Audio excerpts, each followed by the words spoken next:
All right, Niner fans, as you know, there were two games in particular that you really needed to pay attention to in the opening weekend before the 49ers kickoff on Monday night. Game number one was tonight in Brazil, Packers Eagles. Game number two is Rams Lions Sunday Night Football. Let's talk about the fallout and what we saw from Green Bay and Philadelphia. Now, I don't want to make any concrete judgments. First of all, it's only week one. Second of all, anybody who watched that game knows that that field was atrocious. And of course, they are out of the country. So this is not a concrete statement. And really, this is to save my bacon in case I end up being wrong about these teams and Packers or Eagles fans want to come troll me later. But I just have to be honest about what I saw. Listen, we spent all offseason talking about everything that has happened with the 49ers and the vibe being off and how things don't feel good and all of those things. If the 49ers come out and look like the 49ers in week one, none of it matters, especially because there are four teams in the NFC that we think can probably compete with the 49ers this year. And they're all happen to be playing each other this weekend. That's why these games were so important to watch. Now, tonight, Philadelphia beat Green Bay. Jordan Love seems to have injured himself. It looked like a high ankle sprain, but I don't want to speculate too much. I do want to say, however, I hope that he makes a speedy recovery and is back on the field as soon as next week. That would be great. You definitely don't want to wish injury upon anybody.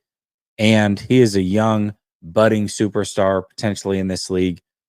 You want to see those guys play. Now that we got that out of the way, though, let's talk about what actually happened on the field. We'll start with Philadelphia, the team that won the game. Here were the positives. They still can do the tush push. That works. Saquon Barkley brings a whole new element to this team. I mean, a dynamic that this team has been missing. For him to come out in the first game in a Eagles uniform and to get 3 touchdowns, very dynamic player.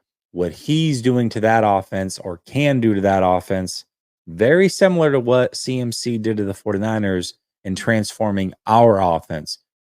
But the difference is Jalen Hurts still looks a lot like Jalen Hurts.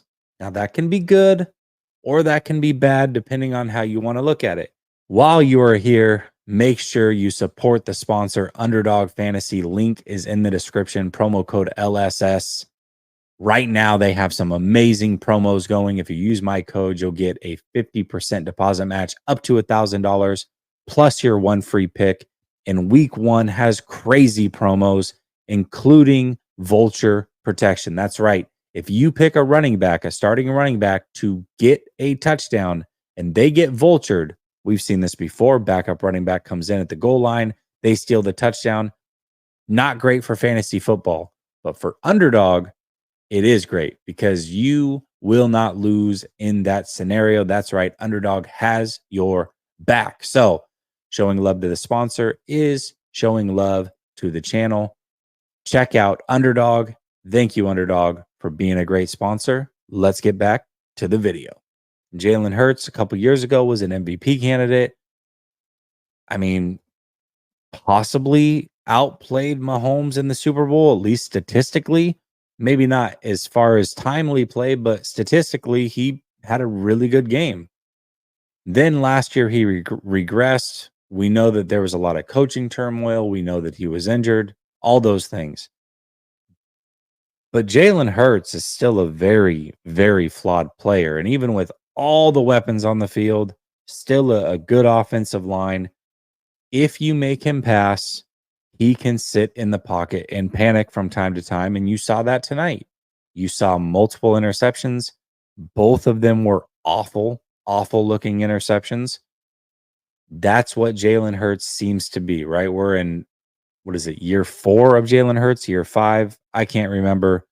But what I can say is we've seen a lot of Jalen Hurts being bad. We saw him be really, really good in college at times. We saw him be really, really bad in college at times. We've seen him look really, really good in the NFL at times. We've seen him look really, really bad in the NFL at times. I think he's just an inconsistent player that does need to be surrounded by a lot of talent and can certainly win games. That hero ball style that he plays from time to time with his legs can win you games. He's a talented player, but he's a flawed player. And I think that was on full display tonight. Now let's look at the defense. Vic Fangio defense, front seven looked very, very good. In fact, those linebackers probably looked better than they've ever looked in Philadelphia that I can remember over the last few years. I mean, that unit has been a troublesome unit for them. And they were without arguably their best linebacker tonight, and they still looked pretty good in the front seven, including that linebacker core. But that secondary is still an absolute mess. Now, Bradbury didn't play tonight. He'll miss some time, but I don't think he's that great of a player anyways. Philadelphia Eagles defense on the back end absolutely can be had. The offense finally looked like they can put up points again. Looked like a juggernaut at times, but Jalen Hurts is still holding them back. So to me, I look at the Eagles and say, man, this team is really, really flawed. Better coaching, more talent. Some things have been fixed. They're not the Eagles that ended last season, that's for certain. But they're also not the Eagles that were dominant 2 years ago. They're somewhere in between. And that doesn't mean that they can't get better. That doesn't mean that Jalen Hurts won't get better throughout the year. But in this moment, as a 49er fan, I'm looking at the Eagles and saying very, very flawed. Now let's look at Green Bay for a second. First of all, Jordan Love just got injured. Who knows how long he's going to be out for? Like I said, hopefully he's back soon. But the Packers also a very, very flawed team. Now, weather conditions or field conditions, I should say, played a big factor into how Jordan Love looked. He was slipping all over the place. His receivers were slipping all over the place at times, and they just couldn't get in rhythm. I actually think Jordan Love, we can look at the stats, but when you watch that game and some of the factors that went into it, I think Jordan Love is at least still trending to be a very, very good quarterback in this league. He's the least of Green Bay's worries. They were able to run the ball. They have, two decent running backs that were able to run the ball. Jacobs is obviously very good, and they do have weapons.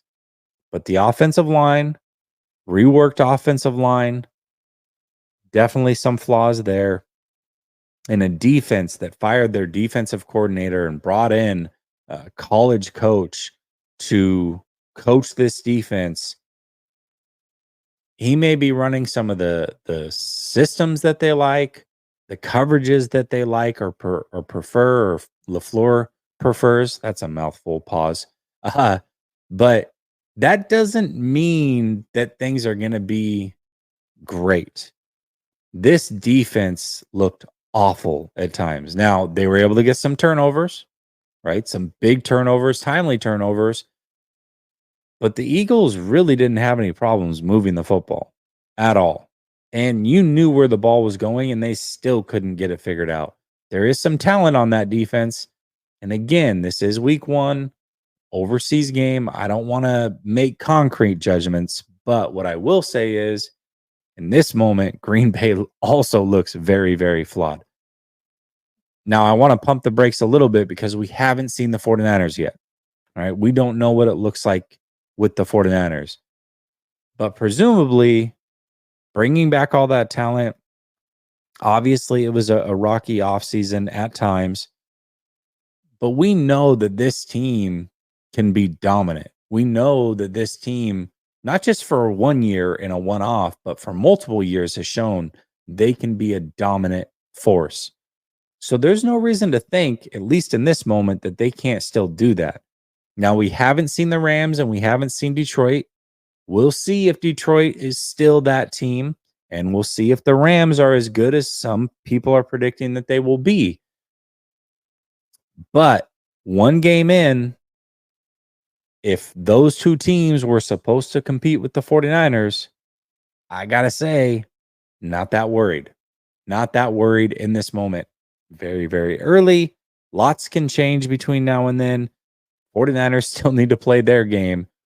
But in this moment, watching those two teams, I think they're extremely flawed. And as a 49er fan, you should feel really, really good about the 49ers' chances.